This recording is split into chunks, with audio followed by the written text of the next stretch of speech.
അപ്പോൾ ഇന്നത്തെ വീഡിയോ ഞാൻ നിങ്ങൾക്ക് ഭയങ്കര യൂസ്ഫുൾ ആയിട്ടുള്ള ഒരു കാര്യമാണ് പറഞ്ഞുതരാൻ പോകുന്നത്. അതാണ് ഹൗ ടു മേക്ക് സ്റ്റിക്കേഴ്സ്. അപ്പോൾ നമുക്ക് എന്തായാലും തുടങ്ങാം. അപ്പോൾ അതിന് വേണ്ട മെറ്റീരിയൽസ് ഒക്കെ ഞാൻ ഇപ്പോൾ പറഞ്ഞുതരാം. അപ്പോൾ ഇതാണ്, നിങ്ങൾക്ക് കളർ പെൻസിൽസ് എടുക്കുക, അല്ലെങ്കിൽ ഓയിൽസ് നിങ്ങൾക്ക് ഇഷ്ടമുള്ള കളേഴ്സ് ഒക്കെ എടുക്കുക. അപ്പോൾ ഞാനിവിടെ കളർ പെൻസിലാണ്, എൻ്റെ കളർ പെൻസിലാണ് കൂടുതൽ ഇഷ്ടപ്പെടുന്നത്. പിന്നെ ഞാൻ സ്കെച്ച് പെന്നും യൂസ് ചെയ്യും. പിന്നെ നെക്സ്റ്റ് നമുക്ക് ടേപ്പാണ്. ടേപ്പ് മെയിൻ ആണ് കേട്ടോ. പിന്നെ അതായത് നമുക്ക് റേസർ പെൻസിൽ പിന്നെ ഷാർപ്പനർ അതൊക്കെ നിങ്ങൾക്ക് എടുക്കാം. പിന്നെ നമുക്ക് ഒരു മാർക്കർ വേണം. മാർക്കർ അല്ലെങ്കിൽ സ്കെച്ച് പെൻ, ഞാൻ മാർക്കറാണ് യൂസ് ചെയ്യുന്നത്. പിന്നെ നമുക്ക് ഒരു സിസർ, ഒരു പേപ്പർ. അപ്പോൾ നമുക്ക് ജസ്റ്റ് ഒന്ന് തുടങ്ങാം. ഒരു പാർച്ച്മെൻറ്റ് പേപ്പർ. അപ്പോൾ ഞാനിപ്പോൾ ഇതിൻ്റെ അകത്ത് കുറച്ച് സ്കെച്ചസ് ആണ് എനിക്ക് ഇഷ്ടമുള്ളവർക്ക്. ഞാനിപ്പോൾ വിചാരിക്കുന്നത് പാണ്ട അങ്ങനെ കുറേ ഡിഫറെൻറ്റ് ഹാർട്സ് അങ്ങനെയൊക്കെയാണ്. അപ്പോൾ ഞാൻ ജസ്റ്റ് വരയ്ക്കാൻ തുടങ്ങട്ടെ. So I'm ready with the sketch. Now let's cut it. So I have a thing to tell you while you're cutting it. Thing is that you should, നിങ്ങൾ ഈ white, ഇവിടെ white അത് കുറച്ച് ബാക്കി വെക്കണം കേട്ടോ. എന്നാലും അതിനൊരു ലുക്ക് ഉണ്ടാവും. ലൈക്ക് ഞാൻ കാണിച്ചു തരാം. ഇതേപോലെ കുറച്ചൊരു ബാക്കി ഇഷ്ടമുള്ള സ്റ്റൈലാണ് മുറിക്കേണ്ടത്. ഇങ്ങനത്തെ എന്നാലും അതിനൊരു ലുക്ക് ഉണ്ടാവുമല്ലോ. അപ്പോൾ നമ്മളിത് കട്ട് ചെയ്ത് കഴിഞ്ഞാൽ അപ്പോൾ നമുക്ക് നമ്മൾ നെക്സ്റ്റ് സ്റ്റെപ്പിലേക്ക് പോകാം. നമുക്ക് നമ്മുടെ പാർച്ച്മെൻറ്റ് പേപ്പർ വേണം. പിന്നെ നമ്മൾ ഈ ടേപ്പ്, നമ്മൾ ആദ്യം എന്താ ചെയ്യേണ്ടത് ചെയ്യുമ്പോൾ ടേപ്പ് ഇങ്ങനെ എടുക്കുന്നത് കേട്ടോ.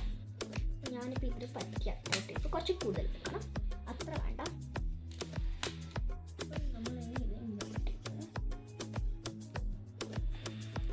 ഇത് നല്ലപോലെ എല്ലാ സൈഡും കവർ ആയിട്ടില്ല, ബട്ട് ഓക്കെ.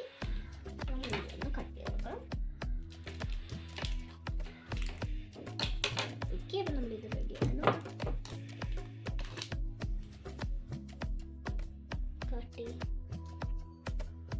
അപ്പോൾ നമ്മൾ ഒഴിവാക്കുന്നുണ്ട് കുറച്ച് സമയം ബാക്കി കേട്ടോ.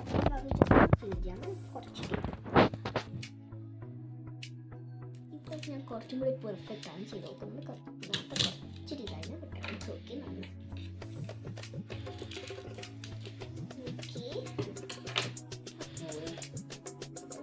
ഇത് പുറത്തെടുക്കണം. ഇത് റെഡി ആയിട്ട് നെക്സ്റ്റ് നമ്മൾ ഇവിടെ ഇട്ടോണ്ട് നമ്മൾ കുറച്ച് ഏരിയ ആക്കി നമുക്കൊന്ന് കട്ട് ചെയ്ത് വെക്കണം. Like over tape. പക്ഷെ നമ്മൾ മൊത്തം ടേപ്പ് കട്ട് ചെയ്യാൻ പാടില്ല, കുറച്ച് ബാക്കി വെക്കണം. നമ്മൾ നേരത്തെ വൈറ്റ് പേപ്പർ കുറച്ച് ബാക്കി വെച്ചാൽ, പക്ഷെ നമുക്ക് ടേപ്പ് കുറച്ച് കൂടുതൽ ബാക്കി വെക്കണം. നമ്മളിങ്ങനെ കട്ട് ചെയ്ത് വെക്കാം. നല്ല ഫണ്ടാണ്, നല്ല ക്യൂട്ടായിട്ട്. നിങ്ങൾ ഒരു കാര്യം ഞാൻ പറയാൻ മറന്നത്, അപ്പോൾ ട്രാൻസ്പാരൻറ്റ് ടേപ്പ് തന്നെ ഉപയോഗിക്കണം. അതാകുമ്പോൾ നിങ്ങൾ എന്ത് സാധനം ഒട്ടിച്ചാലും അതങ്ങനെ കാണില്ല. സോ അപ്പോൾ ഞാൻ എന്തായാലും ഇവിടെ പാർച്ച്മെൻറ്റ് പേപ്പറിൽ വെച്ചിട്ടുണ്ട്. അല്ല, അപ്പം നമ്മളിത് റെഡിയാണ്. നല്ല രസമാണ്, എനിക്ക് ഭയങ്കര ഇഷ്ടപ്പെട്ടു. അപ്പം ഞാൻ നിങ്ങൾക്കിത് വർക്കാവോ ഇല്ലേ എന്ന് കാണിച്ചുതരാം. അപ്പോൾ അതിന് വേണ്ടി ഞാനിത് ഇത് നിങ്ങൾക്ക് നിങ്ങൾ ഒട്ടിക്കാൻ ബോട്ടിൽസ് വാട്ട് യുവർ വിഷ് നമ്മളിത് ഒട്ടിച്ചിട്ടുണ്ട്. വാവ്, എനിക്ക് നല്ലോണം ഇഷ്ടപ്പെട്ടു. നല്ല രസമുണ്ട് കാണാനും കൂടി. സോ നിങ്ങൾക്കിത് ഭയങ്കര യൂസ്ഫുൾ ആയിട്ടുണ്ടെങ്കിൽ don't forget to like, share and subscribe. By.